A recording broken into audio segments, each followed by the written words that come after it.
세계에서 가장 큰 스포츠 이벤트는 올림픽으로 수많은 종목들이 이 무대를 꿈꾸지만 유독 축구만은 다른 행보를 보이고 있습니다. 세계에서 가장 인기 있는 스포츠임에도 불구하고 올림픽 무대에서만큼은 늘 인기 없는 스포츠로 인식되고 있는데 오늘은 그 이유에 대해 자세히 알아보겠습니다. 그럼 지금 바로 시작합니다. 올림픽 축구는 처음부터 찬밥 대우를 받았던 것은 아닌데 오히려 20세기 초반만 하더라도 피파가 자체적인 월드컵을 창설하기 전까지 올림픽은 사실상 세계 최고의 축구 대회로 기능했습니다. 1900년 파리 올림픽과 1904년 세인트루이스 올림픽에서 축구는 비공식 시범 종목으로 등장했고 1908년 런던 때부터 정식 종목으로 채택되어 본격적인 국제 대회로 자리를 잡기 시작했습니다. 특히 1924년 파리 올림픽과 1928년 암스테르담 올림픽에서 당시로선 최고의 국가대표팀들이 참가하였고 이 대회의 성공이 피파로 하여금 독자적인 월드컵 창설을 결심하게 만드는 계기가 되었습니다. 하지만 문제는 1930년 이후부터였는데 피파가 월드컵이라는 독자 브랜드를 출범시키면서 축구의 중심 무대를 올림픽에서 월드컵으로 옮기기 시작했고 동시에 IOC는 올림픽 정신을 유지하기 위해 아마추어 선수만 출전 가능하다는 원칙을 고수합니다. 이로 인해 유럽과 남미 국가들은 최정예 선수들을 더 이상 올림픽에 내보낼 수 없게 되었고 반대로 동유럽권 국가들은 국가가 선수의 신분을 아마추어로 유지한 채 사실상 국가대표를 파견하면서 불균형이 점차 심해지게 됩니다. 이러한 구조적 모순 속에서 올림픽 축구는 점차 매력을 잃어갔고 세계 최고의 선수들이 뛰는 무대가 아닌 제약과 제한이 걸린 대회라는 인식이 생겨나게 되었죠. 올림픽 축구의 위상이 애매해진 근본적인 이유 중 하나는 피파와 IOC 간의 이해 충돌과 권력 경쟁에 있습니다. 피파는 전 세계 축구를 총괄하는 조직으로 자사의 최대 자산인 월드컵의 가치를 보호하는 데 있어 어떤 대회보다 민감한 입장을 취해왔습니다. IOC 입장에서는 축구처럼 세계적인 종목을 올림픽의 핵심 콘텐츠로 끌어들이고 싶어 하지만 피파는 자사의 권한이 침해되는 것을 철저히 경계해왔고 이는 올림픽 축구에 대한 일정한 제약으로 이어졌습니다.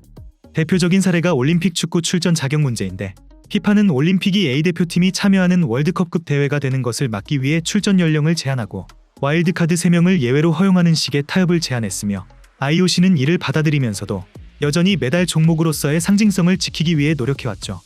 하지만 실질적인 권한은 피파가 쥐고 있으며 올림픽 축구의 경기 운영과 규정 설정 등 주요 의사결정은 여전히 피파의 승인 없이는 불가능한 상황입니다. 이러한 구조 속에서 올림픽 축구는 올림픽이지만 피파의 규제를 받는 대회라는 독특한 위치에 놓이게 되었고 이는 팬들에게도 혼란스러운 메시지를 주게 되었죠.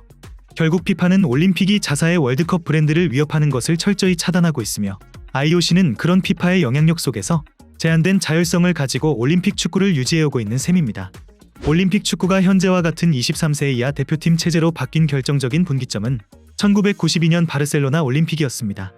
그 이전까지는 각 대륙마다 서로 다른 방식으로 올림픽 출전 자격을 해석하거나 적용하면서 혼란이 있었고 특히 프로 선수의 출전을 둘러싼 기준이 문제가 되었죠. 1980년대까지 동유럽 국가들은 실질적으로 프로와 다를 바 없는 선수들을 아마추어로 등록해 출전시킨 반면에 서유럽과 남미의 선수들은 프로로 분류되어 올림픽 출전이 제한되었기 때문에 형평성 문제가 끊임없이 제기되었죠. 이를 해결하기 위해 피파와 IOC는 1992년부터 아예 출전 자격을 23세 이하 선수로 통일하기로 합의했고 이렇게 하면 특정 국가가 제도적 이점을 가지는 상황을 막을 수 있으면서도 피파 입장에서는 A대표팀 중심의 월드컵 브랜드를 지킬 수 있었습니다. 이후 1996년 애틀란타 올림픽부터는 와일드카드 제도가 추가되어 만 23세 이상 선수 3명을 예외적으로 출전시킬 수 있게 되었는데 이는 팬 관심도를 일정 부분 유지하기 위한 타협책이었습니다. 이 시스템은 겉으로 보기엔 유망주 육성의 무대처럼 보이지만 본질적으로는 피파가 올림픽을 성인 대표팀의 세계대회로 발전시키는 것을 견제한 결과였습니다.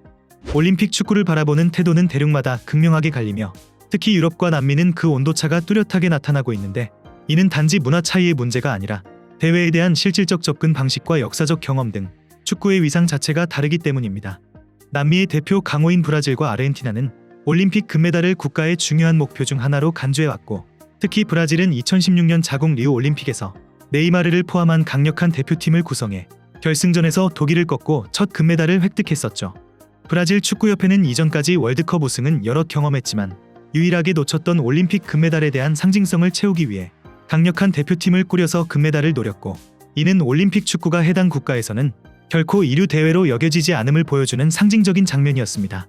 반면 유럽은 전혀 다른 양상을 보이고 있는데 대부분의 유럽 축구 강국들은 올림픽 축구를 주요 일정으로 간주하지 않으며 클럽과 리그 일정 우선주의가 뿌리 깊게 자리 잡은 유럽 축구 문화상 선수 차출 자체가 원활하지 않은 경우가 많습니다.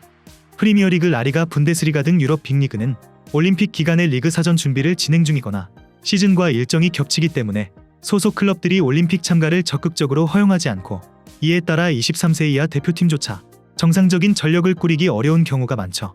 실제로 프랑스, 독일, 잉글랜드, 이탈리아 등은 올림픽 축구에 자주 불참하거나 참가하더라도 예선에서 탈락하는 경우가 많았고, 관심도 역시 미미한 수준에 그치고 있죠. 이는 유럽에서는 월드컵이나 유로 같은 A대표팀 대회가 절대적인 위상을 갖고 있으며 올림픽은 그저 젊은 선수들의 경험 무대 정도로 여겨지기 때문이죠. 반면 남미는 올림픽을 통해 국가 자존심과 축구 정체성을 드러내려는 경향이 강하기 때문에 이러한 인식 차이와 대회 접근 방식의 차이는 결국 올림픽 축구의 위상 자체를 지역별로 다르게 만들었죠. 올림픽 축구가 축구 팬들에게 큰 관심을 받지 못하는 가장 근본적인 이유 중 하나는 바로 대회 구조 자체에 있습니다. 우선 올림픽 축구는 피파 공식 국제 경기 일정이 아니기 때문에 클럽들이 선수 차출에 응할 의무가 없으며, 이는 대회 수준과 참가 선수들의 퀄리티를 결정적으로 제한하는 요소가 됩니다. 월드컵과 유로 그리고 코파 아메리카는 피파가 지정한 A매치 기간에 열리기 때문에 모든 클럽이 선수 차출을 의무적으로 따라야 하지만, 올림픽은 그렇지 않기 때문에 각 클럽은 선수를 보내지 않겠다고 결정할 수 있고, 실제로 유럽과 남미의 많은 클럽들이 리그 일정이나 프리시즌을 이유로 주요 선수들을 보내지 않죠.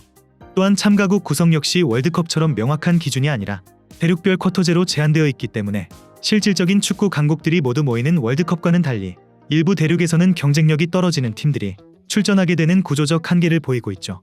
유럽은 단 4개국만 본선에 진출할 수 있기 때문에 강팀들 중 하나는 늘 탈락하게 되고, 이는 대회의 전반적인 수준에도 영향을 주고 있죠. 반면 상대적으로 경쟁이 덜한 대륙에서는 조직력과 피지컬만으로 본선에 오르는 경우도 많아서 전체적인 경기력 균형이 무너지는 원인이 됩니다.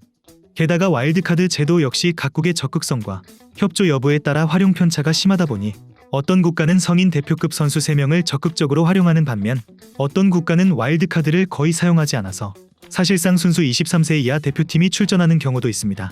이러한 모든 요소가 결합되면서 올림픽 축구는 세계 최고의 축구 국가들이 모여서 최고의 선수들로 경쟁하는 무대가 아니며, 불균형한 조건 속에서 젊은 선수들이 기회를 잡는 일종의 실험 무대처럼 인식되기 쉬운 구조로 굳어졌습니다.